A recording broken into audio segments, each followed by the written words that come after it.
Oke teman-teman, kembali lagi bersama channel Kaya Itu Pilihan. Pada kesempatan kali ini eh,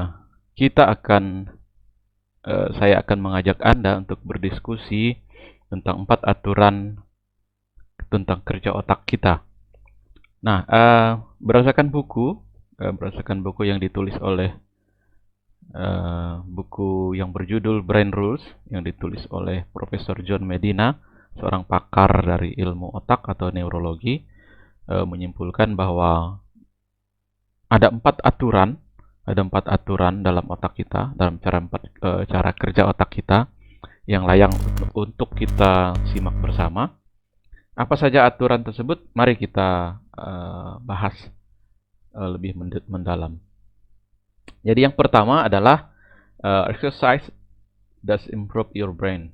Nah, jadi exercise itu apa? Exercise itu adalah olahraga atau latihan fisik secara rutin, dan melakukan pergerakan yang aktif ternyata dapat memberikan impact positif dalam otak dan kesehatan otak kita. Tentunya bagus juga untuk kesehatan fisik kita. Jadi ini adalah hasil scan memperlihatkan bahwa orang yang rajin olahraga, sel otaknya akan jauh lebih cerah dibandingkan pada gambar sebelah kanan. Jadi yang ini teman-teman, jadi otaknya itu mengalami pertumbuhan yang sangat signifikan dibanding mereka yang hanya duduk di belakang meja. Nah, dalam buku tersebut disebutkan bahwa orang yang rajin berolahraga dalam jangka panjang, otaknya akan memiliki kemampuan dalam hal problem solving atau menyelesaikan masalah yang jauh lebih tangguh dibandingkan dengan mereka yang malas berolahraga. Nah, ini pesan buat teman-teman semua nih. Kalau teman-teman mau otaknya terus bertumbuh, maka lakukan olahraga secara rutin. Minimal misalnya kita bisa melihat di sini bahwa seminggu 3 kali, dan hasilnya tentu saja nanti akan sangat menentukan. Dari hasil yang Anda lakukan, latihan yang Anda lakukan ini akan sangat menentukan seberapa sering Anda melakukan ini, dan Anda bisa menjadikan latihan ini sebagai sebuah habit atau kebiasaan.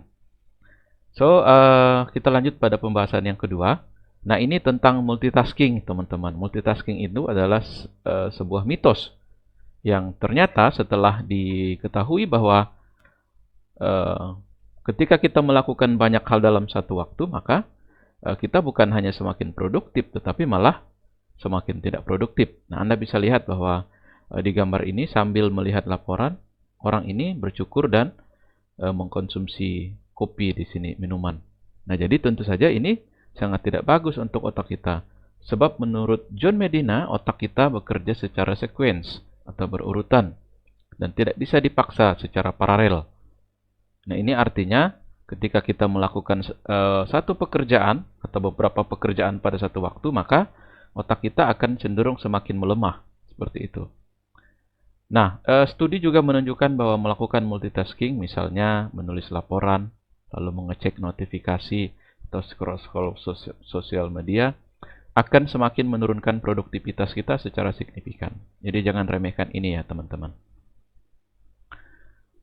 Oke, yang berikutnya yang ketiga, bahwa ini adalah tentang kemampuan kita dalam berkonsentrasi. Jadi ketika otak kita terlalu lama untuk dipaksa berkonsentrasi, maka kemampuannya untuk kreatif itu akan semakin menurun. Jadi pada dasarnya bahwa otak kita hanya mampu bekerja selama 10 menit untuk berkonsentrasi.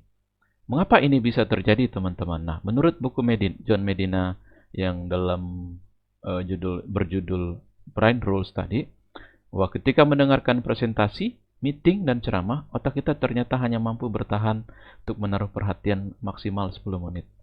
Selepasnya atau setelah itu, konsentrasi kita akan semakin menurun dan secara signifikan. Nah, makanya hati-hati teman-teman. Jika Anda atau ada orang yang memberikan ceramah atau presentasi tanpa henti selama 30 menit, maka hal ini sebenarnya kurang bagus. Sebab otak para audiensnya tidak bisa lagi menangkap isi pesan yang disampaikan secara optimal. Lalu ada rules yang keempat, yang terakhir, bahwa ruang kelas dan kubik itu atau ruang kerja yang terkotak-kotak akan menghancurkan tingkat kreativitas dalam otak kita. Bagaimana ini bisa terjadi, teman-teman? Nah, mari kita lihat. Nah, ternyata ada dua lingkungan yang membuat otak kita semakin tidak berkembang. Yang pertama adalah lingkungan kelas atau ruang perkuliahan atau ruang sekolah, dan yang kedua adalah ruang kubik di perkantoran atau kotak seperti di dalam sebuah kubik melakukan suatu pekerjaan. Nah, ruang kubik kantor dapat membuat Anda tidak hanya tidak banyak bergerak secara aktif karena tersekat-sekat, tetapi juga memaksa Anda untuk tidak melakukan tugas, tetapi memaksa Anda untuk melakukan tugas secara repetitif atau berulang-ulang, sehingga berpotensi untuk menumpulkan otak kita. Nah, bayangkan teman-teman, setiap hari kita bekerja, setiap hari Anda bekerja, maka ruang kerja Anda yang tidak nyaman ini tadi akan cenderung menurunkan kemampuan otak Anda untuk berpikir lebih kreatif.